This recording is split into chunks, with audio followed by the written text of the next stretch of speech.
ஒரு லட்சியவாதியாக நாம் இருக்கிறோன்னா அதுக்கான அடிப்படை என்னென்னா, நம்மளுடைய லட்சியம் சார்ந்த கடமைகளை இடைவெளி இல்லாமல் செய்யணும், தொடர்ந்து செய்யணும். சும்மா 4 நாள் நம்ம லட்சியத்தில் ஜெயிக்கணும்னு சொல்லிட்டு வேலை செய்கிறோம், அப்புறம் பார்த்தா 2 நாள் படுத்து கிடக்கிறோம், டிவி பார்க்குறோம், மொபைல் ஃபோன் பார்க்குறோம், சோம்பேறி ஆகிடுறோம். அந்த மாதிரி இருக்கக்கூடாது. தொடர்ந்து இடைவெளி இல்லாமல் ஒரு வருஷத்தை எடுத்துக்கிட்டிங்கன்னா, நான் ஒரு நாள் தவறாமல் நான் ஒரு நாள் கூட சோம்பேறியாக இருந்தது கிடையாது. முழுக்க என் லட்சியத்தில் இடைவிடாது நான் உழைத்திருக்கிறேன். எனது லட்சியத்தில் வெற்றி பெறுவதற்காக இடைவிடாது உழைத்திருக்கிறேன். ஒரு நாள் கூட நான் சோம்பேறியாக இருந்தது கிடையாது. அதாவது உடம்பு வலிக்குதுன்னு நான் கொஞ்சம் தூங்கினேன், ஓய்வு எடுத்தால் உடம்பு நல்ல கடினமாக உழைத்ததால் எனக்கு உடம்பு வலிக்குது, அதனால் நான் தூங்கியிருக்கேனே தவிர சோம்பேறியாக நம்பிக்கை இழந்து நான் சோம்பேறியாக ஒரு நாள் பொழுதை கூட நான் வீணாக்கியதில்லை அப்படிங்கிற ஒரு தெளிவு இருக்கணும். அப்படிங்கிறது இருக்குதா?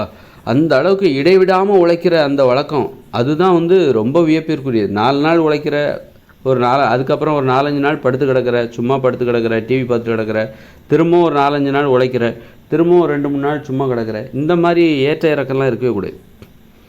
அப்போது ஒரு ஏற்ற இறக்கம் இல்லாமல் நீ தொடர்ந்து உழைக்கணும். தொடர்ந்து இடைவிடாமல், ஒரு நாள் தவறாமல் இடைவிடாமல் உழைச்சிக்கிட்டே இருக்கணும். அது முடியலையா, அதற்காக நீ போராடணும். என்ன தப்பு உங்ககிட்ட, என்ன தப்பு இருக்குது? ஏன் 4-5 நாள் உழைக்கிறோம், அப்புறம் ஒரு 2-3 நாளைக்கு, ஒரு 4-5 நாளைக்கு உட்காந்து சோம்பேறியாக கிடக்கிறோம், டிவி பார்க்குறோம், மொபைல் ஃபோன் பார்க்குறோம்? ஏன் இந்த மாதிரி ஏன் ஏற்ற இறக்கம்? ஏன் எப்போதும் ஒரே மாதிரி நம்மளால் உழைக்க முடியலை?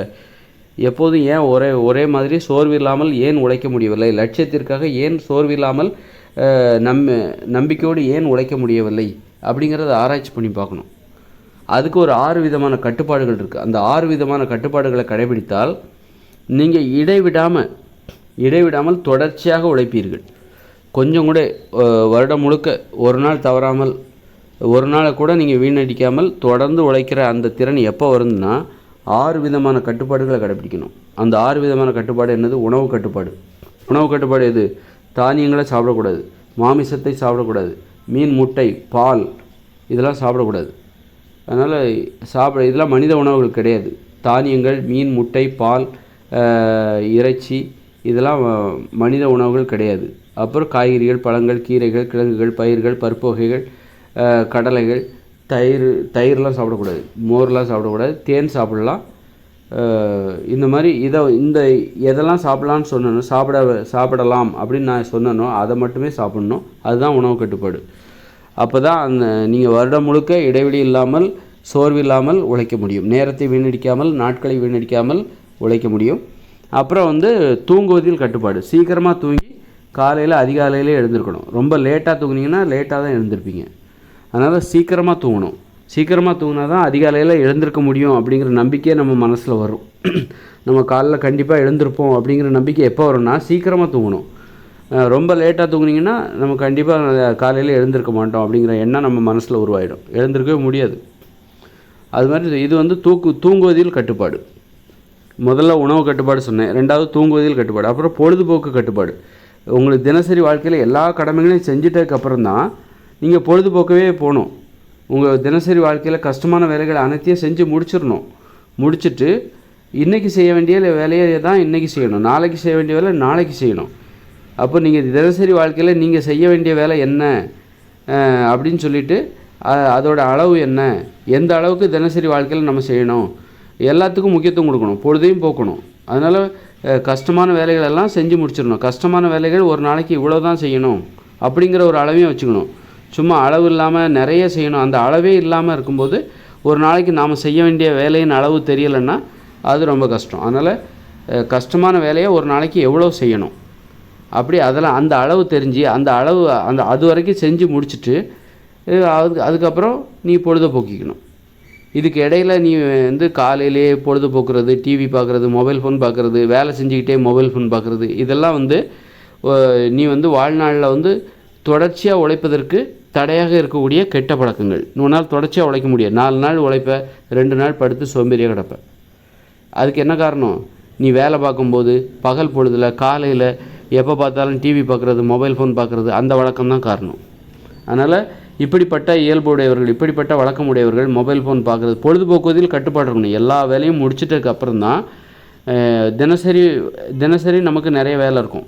அந்த வேலைகள் அனைத்தையும் முடிச்சுட்டு அதுக்கப்புறம் தான் நீ பொழுதே போக்கணும். மொபைல் ஃபோன் பார்க்குறது, டிவி பார்க்குறது, சினிமா பார்க்குறது எல்லாத்தையும் தினசரி எல்லா வேலையும் முடிச்சிட்டதுக்கப்புறம் தான் பார்க்கணும். இதுதான் பொழுதுபோக்கு கட்டுப்பாடு. இதை நமக்கு விடாமல் இதை வந்து கொஞ்சம் கூட மாற்றம் இல்லாமல் தளர்வு இல்லாமல் கடைபிடிக்க வேண்டும்.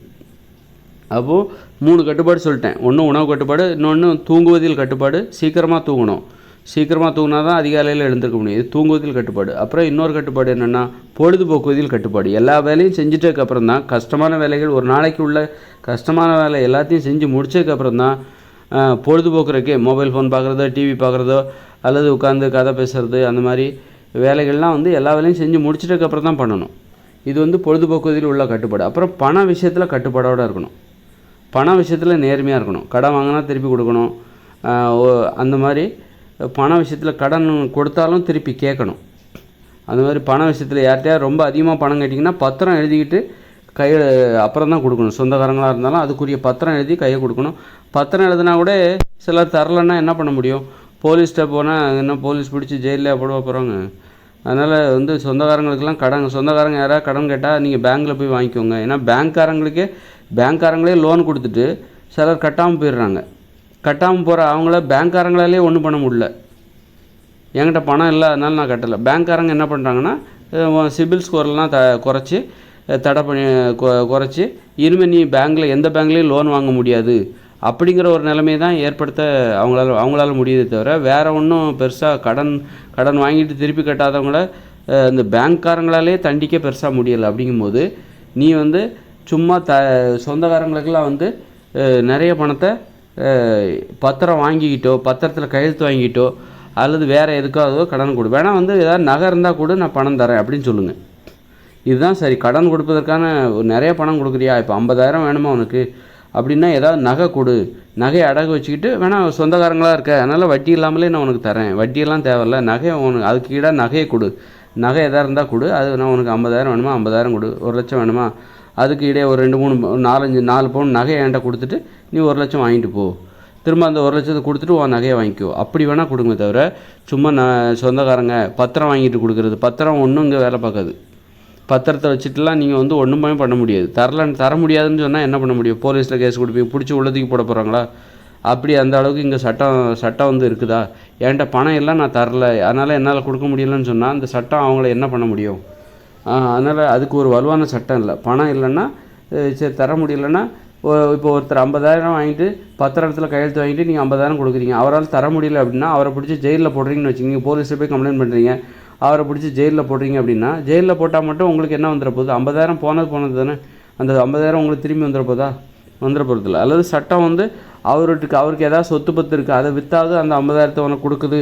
அந்த அளவுக்கு சட்டம் வந்து வேகமாக இருக்கா, உடனடியாக செயல்படக்கூடியதா அப்படியும் கிடையாது. சும்மா ஒரு கேஸுன்னு கோர்ட்டுக்கு போனால் 10 வருஷம் ஜவு மிட்டாய் மாதிரி இழுத்துடுறாங்க. அதை போடா அப்படின்ற மாதிரி ஆகிடுது. அதனால் பண விஷயத்தில் நேர்மையாக இருக்கணும். இந்த சொந்தக்காரங்கிட்டலாம் நிறைய பணம் கொடுத்து கடன் கொடுத்தா அதுக்கு ஈடாக நகையை வாங்கிக்கோங்க. நகையை இந்த மாதிரி வாங்கியிருக்கேன்னு வேணால் எழுதி கொடுக்கலாம். அவங்க நகையை கொடுக்குறதுக்கு உங்கள் மேலே நம்பிக்கை இருந்தால் நீங்கள் அவங்களுக்கு பணம் கொடுக்கலாம். அப்போ இங்கே அவங்க நகையை உங்களை நம்பி நான் நகையை கொடுக்க முடியாதுன்னா அப்போ உங்களை நம்பி நான் பணமும் கொடுக்க முடியாது அப்படின்னு சொல்லிடலாம்.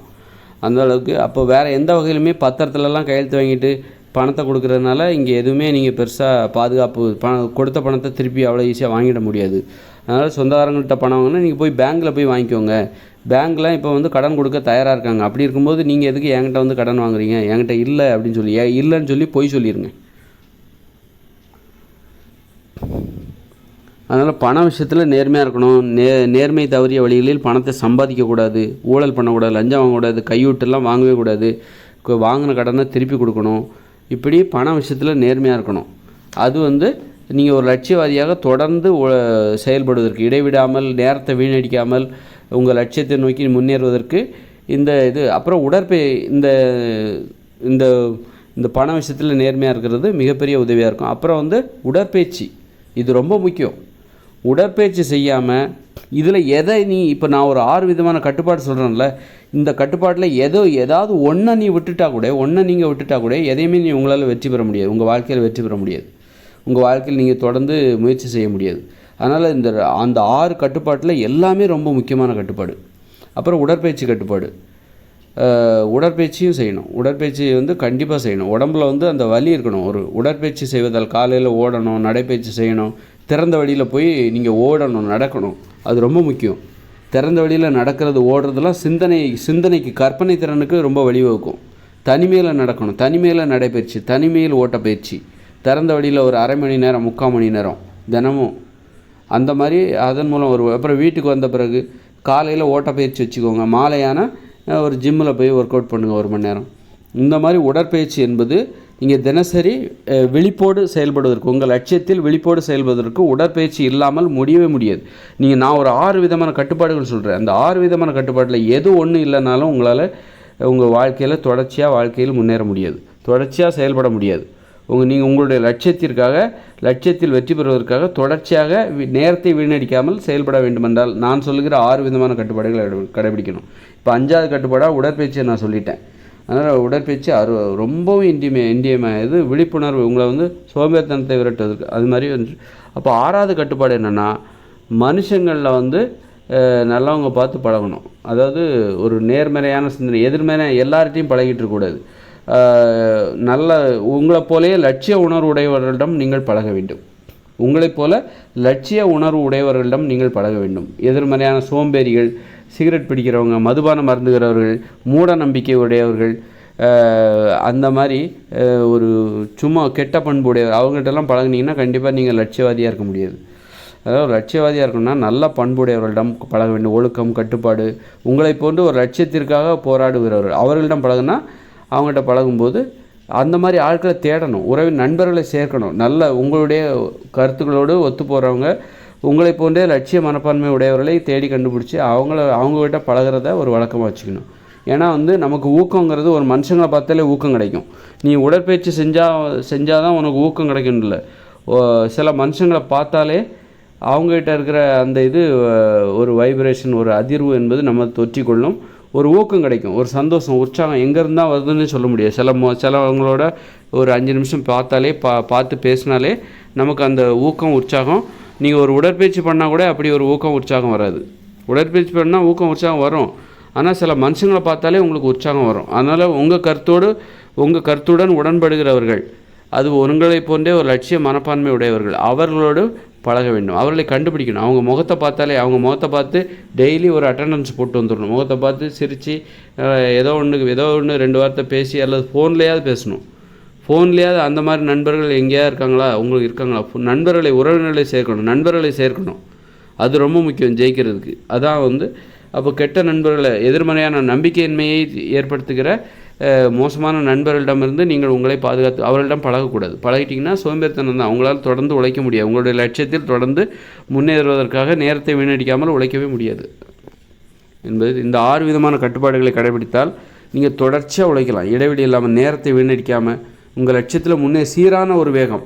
ஒரே மாதிரி இருக்காரியா இவர், அப்போ இருந்து பார்க்குறேன் ஒரே மாதிரி இவர் என்ன செய்கிறார், செஞ்சுக்கிட்டே இருக்கார். இவரால் ஒரு நாள் கூட ஒரு சோம்பேறித்தனமாக நான் பார்த்ததில்லை. நம்பிக்கை இழந்த நிலையில் இவரை நான் பார்க்கவே இல்லை.